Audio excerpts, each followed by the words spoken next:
It's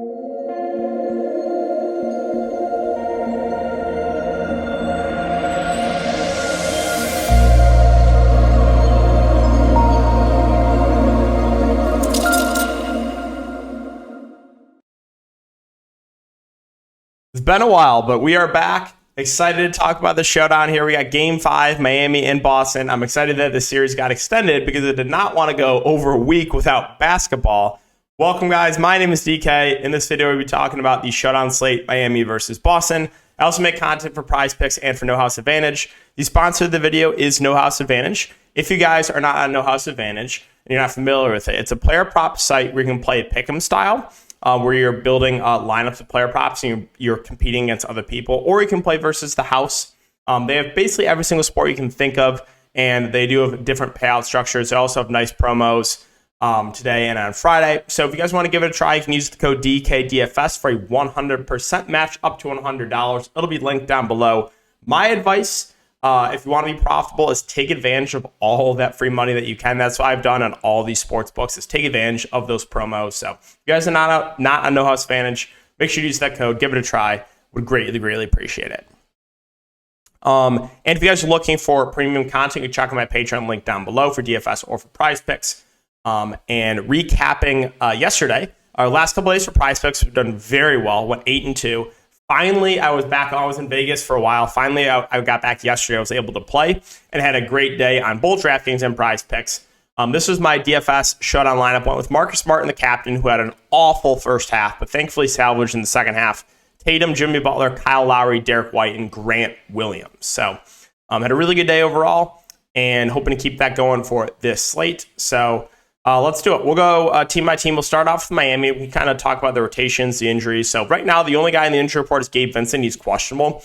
If I had to guess, I would say he does play. He rolled his ankle. He came back in for a few minutes, and they subbed him back out at the end of the game. So I do think he plays. We'll keep an eye on it.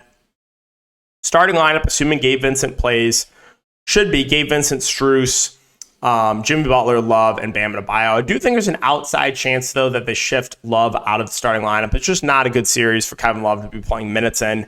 And then if they do go that same starting lineup, you'll see Martin off the bench. You'll see Lowry off the bench. You'll see Robinson off the bench.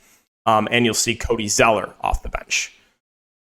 So as far as the top guys go, Jimmy Butler, 13,000. I mean, he's a clear go-to guy. Should play low 40s minutes. I have absolutely no issue with him.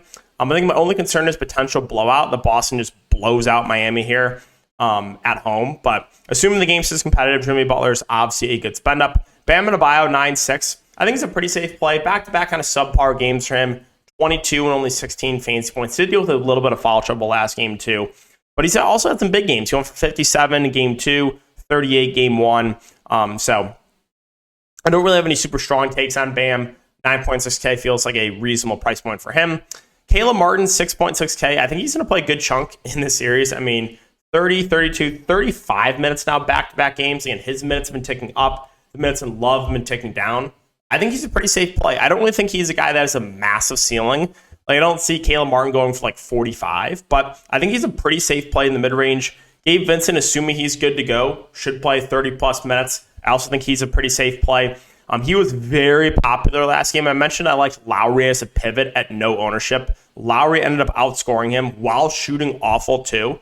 Once again, I think Vincent's a little bit safer assuming he starts, but I think Lowry's your GBP pivot. Minutes not as secure, but he should come in with less ownership.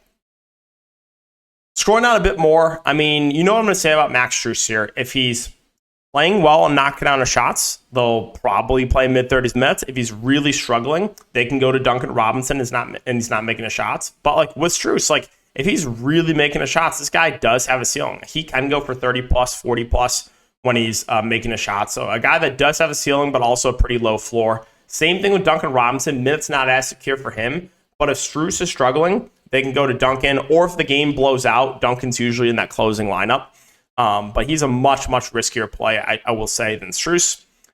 Kevin Love's 2.2. I know the minutes have been ticking down, but assuming he starts, I actually think he's a pretty safe value because he's not a bad point per minute guy. Like, he's not a great real-life basketball player at this point in his career. He's not. He's going to get abused defensively, but he can put up fantasy points in a short amount of time. And if he starts, I think he gets his first quarter shift and his third quarter shift. So Would like Love, and then Zeller's going to back up Bam, probably play whatever Bam does not play, most likely 8 to 10 minutes. So he's another, I think, reasonable value. So it's not, you're not going to be excited about playing Kevin Love or Cody Zeller, but it's really what that opens up for your lineup. Like a 1.6K Zeller and a 2.2K Love are very, very helpful on a showdown slate like this.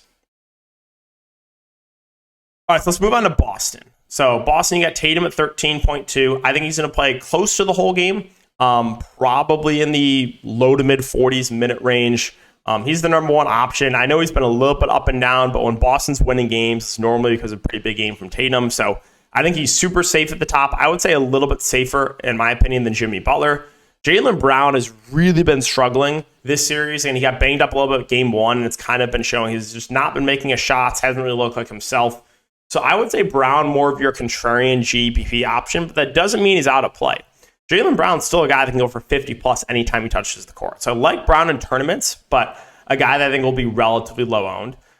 Marcus Smart, 7'6". I think he probably plays mid-30s minutes. I think he's another guy that's a reasonable play in the mid-range. Is a guy that has a ceiling, but has also shown that floor as well.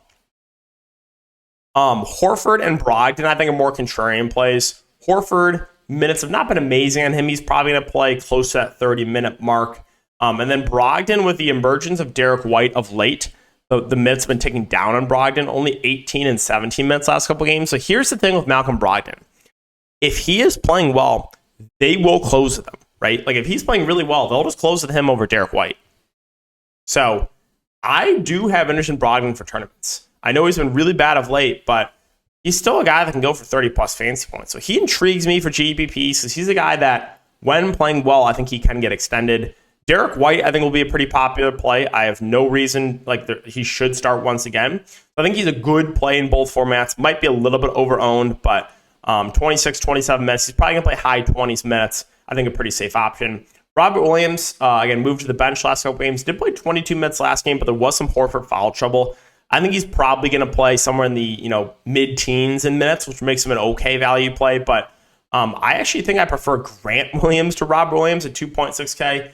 Grant Williams played 29 minutes, looked really good out there. I think he's going to play 20 plus minutes. That was my take on Patreon in the stream. Was I was really high in Grant Williams as a value play because I was like, sure, the minutes are uncertain. Like if he really struggles, they can limit his minutes. But he is the value play where if he plays well, they will extend him and play him 20 plus minutes. He played 29 minutes last game. So I like the ceiling a lot in Grant Williams. Once again, I would say of the dart throws, of the really cheap value plays, Grant Williams is my favorite because if he plays well, they can play him similar minutes to last game.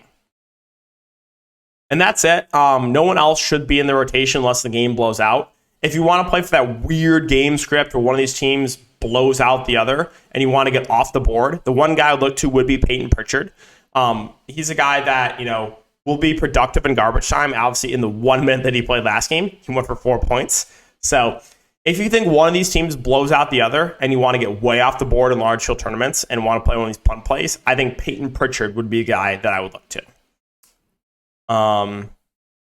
So that's going to wrap it up for the player-by-player breakdown. That's going to do it for the video as well. So as always, if you guys have been enjoying the content, make sure to like, subscribe, hit the notification bell. If you guys are playing Prize Picks, you can check my video. I uploaded that just before this one. Good luck, and we'll see you all in the next video.